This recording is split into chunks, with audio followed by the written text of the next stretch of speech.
우리 앞에 주어진 모든 상황 속에서 하나님만을 신뢰합니다. 하나님은 모든 상황보다 크십니다.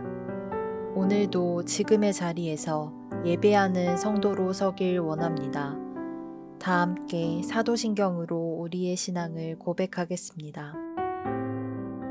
전능하사 천지를 만드신 하나님 아버지를 내가 믿사오며 그 외아들 우리 주 예수 그리스도를 믿사오니 이는 성령으로 잉태하사 동정녀 마리아에게 나시고 본디오 빌라도에게 고난을 받으사 십자가에 못 박혀 죽으시고 장사한 지 사흘 만에 죽은 자 가운데서 다시 살아나시며 하늘에 오르사 전능하신 하나님 우편에 앉아 계시다가 저리로서 산자와 죽은 자를 심판하러 오시리라. 성령을 믿사오며 거룩한 공회와 성도가 서로 교통하는 것과 죄를 사하여 주시는 것과 몸이 다시 사는 것과 영원히 사는 것을 믿사옵나이다. 아멘.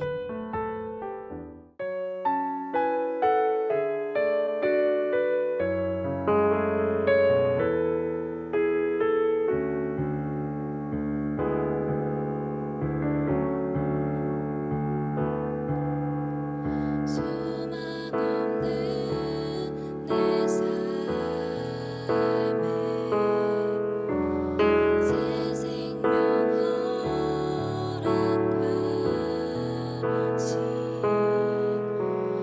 날 향한 주님의 은혜 놀라운 주님의 사랑 삶의 문제 힘겨워 눈물만 들일 때도 날 안아주시는 주님 한없는 주님의 사랑 나 찬양하네 나의 믿음 주께 드려 나의 삶의 주를 향해 내 유일한 사랑 되신 주께 내 삶 드리리 나의 믿음 주께 드려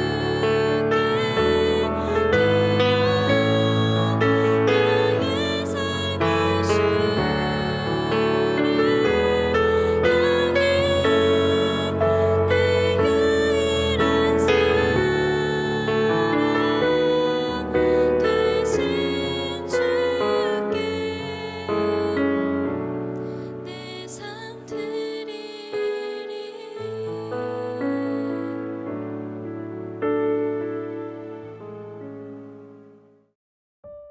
오늘 우리가 함께 나눌 말씀은 예레미야 36장 1절에서 10절 말씀입니다.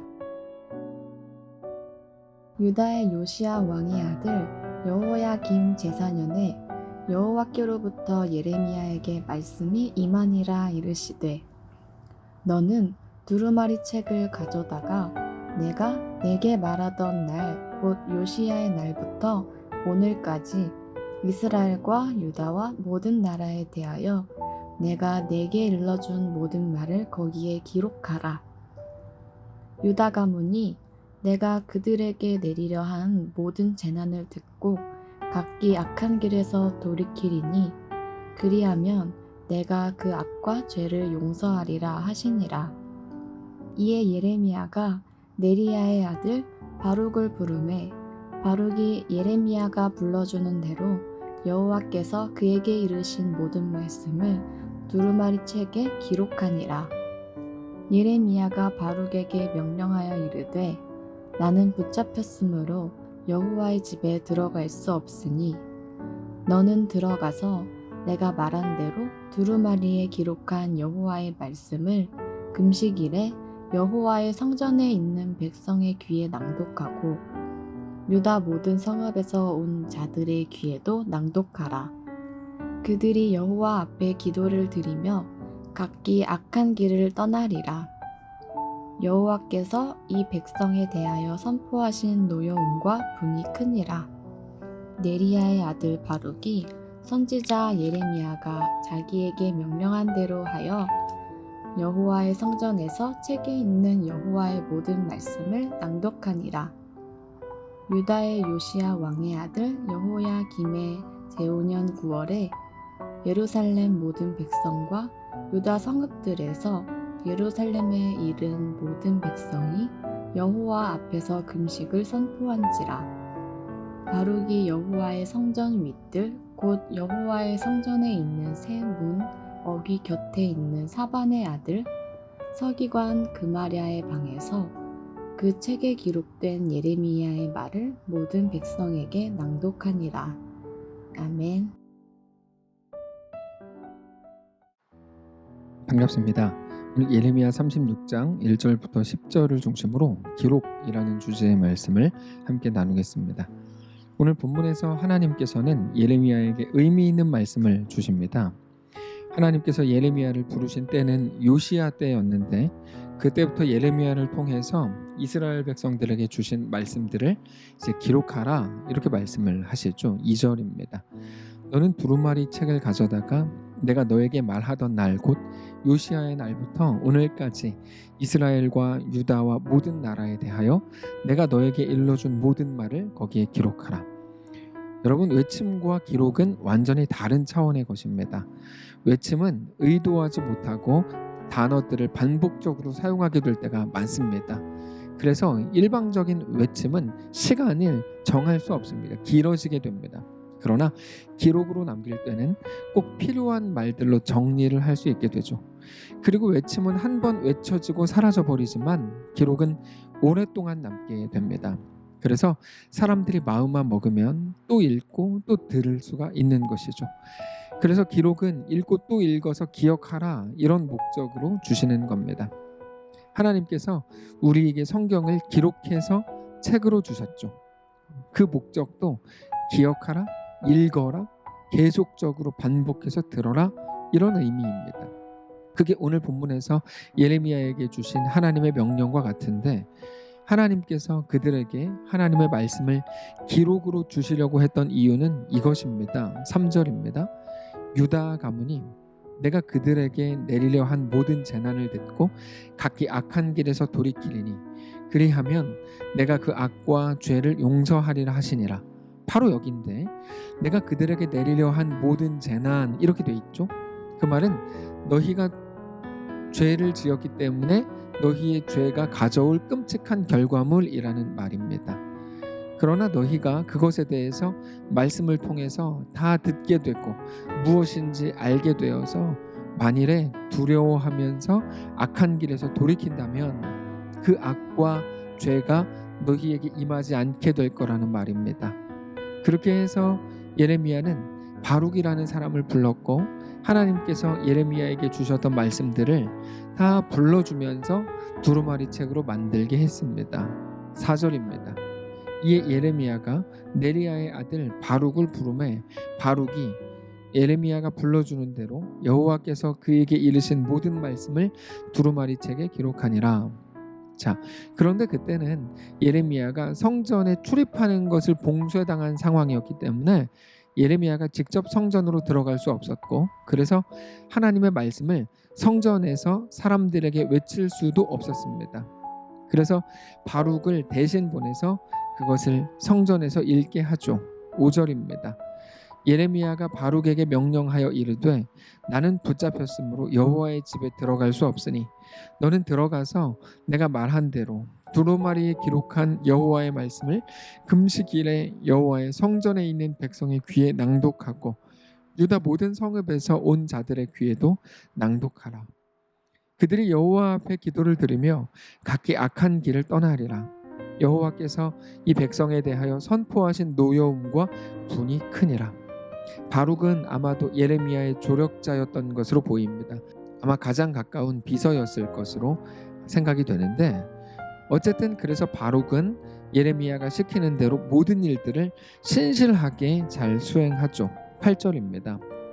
네리야의 아들 바룩이 선지자 예레미야가 자기에게 명령한 대로 하여 여호와의 성전에서 책에 있는 여호와의 모든 말씀을 낭독하니라. 유다의 요시야 왕의 아들 여호야김의 제5년 9월에 예루살렘 모든 백성과 유다 성읍들에서 예루살렘에 이른 모든 백성이 여호와 앞에서 금식을 선포한지라. 바룩이 여호와의 성전 윗뜰 곧 여호와의 성전에 있는 새 문 어귀 곁에 있는 사반의 아들 서기관 그마랴의 방에서 그 책에 기록된 예레미야의 말을 모든 백성에게 낭독하니라.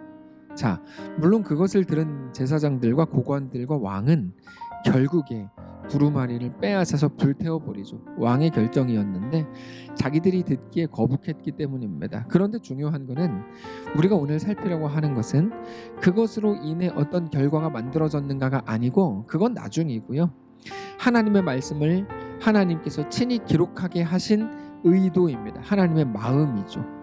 자, 하나님께서는 하나님의 말씀을 기록하라고 명령을 하셨는데, 그 이유는 이스라엘 백성들이 하나님의 말씀을 한 번 듣고 끝내는 게 아니라 읽고 또 읽게 하고, 그렇게 늘 마음에 새기게 하고 늘 묵상하게 하기를 원하셨기 때문입니다.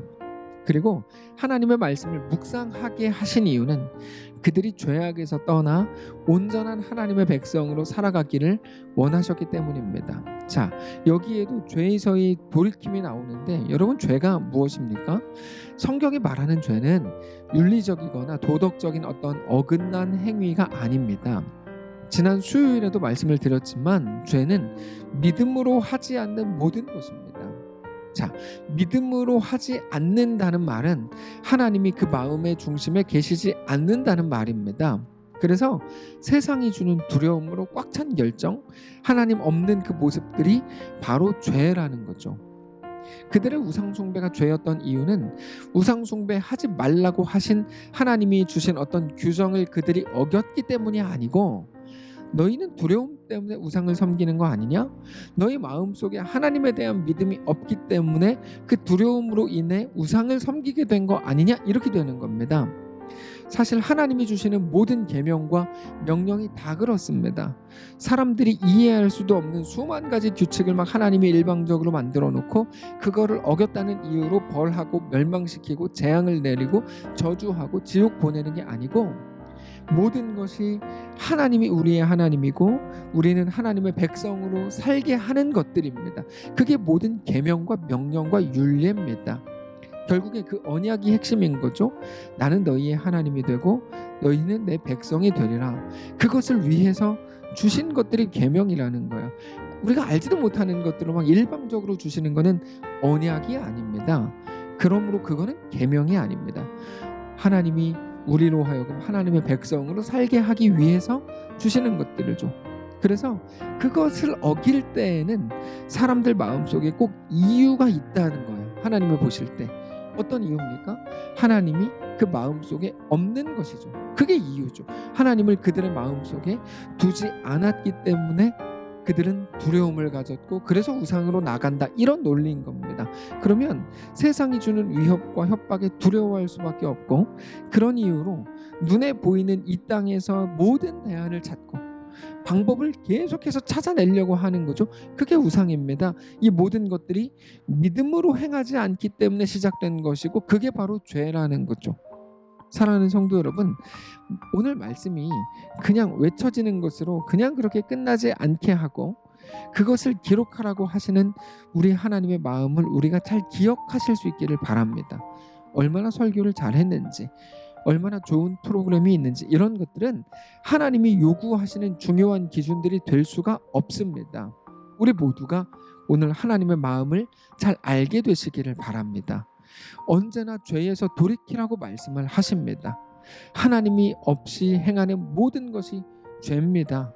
결국에 우리 모든 생각과 마음과 결정과 행함에 믿음이 하나님의 살아계심에 대한 믿음과 전능하심에 대한 믿음과 나의 아버지 되심에 대한 믿음과 예수 그리스도를 보내서 나를 구원하신 것에 대한 믿음과 창조주이신 하나님에 대한 믿음이 우리의 중심에 있어야 합니다. 언제요?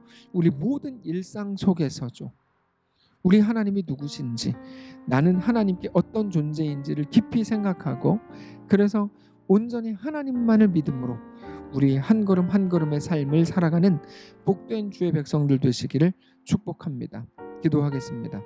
살아계신 하나님, 오늘 하루의 삶을, 이번 한 주의 삶을 허락하시니 감사합니다. 하나님의 말씀을 따라 우리가 힘있게 살기를 원합니다. 하나님 없다, 그러므로 넌 두려워해야 한다고 위협하고 협박하고 유혹하는 세상 한가운데에서 하나님만을 믿는 믿음으로 결정하고 살아갈 수 있도록 도와주시고 성령으로 늘 함께하여 주시옵소서. 그렇게 하나님 안에 거하는 우리의 삶이 되게 하옵소서. 감사드리며 살아계신 예수님의 이름으로 기도합니다. 아멘. 사랑하는 성도 여러분, 하나님께서 오늘 하루를 우리에게 허락하셨습니다. 믿음을 가지고 오늘 하루, 이번 한 주를 살아가시기를 바라고 주님과 함께 믿음으로 동행하는 귀한 우리의 삶이 되시기를 축복합니다.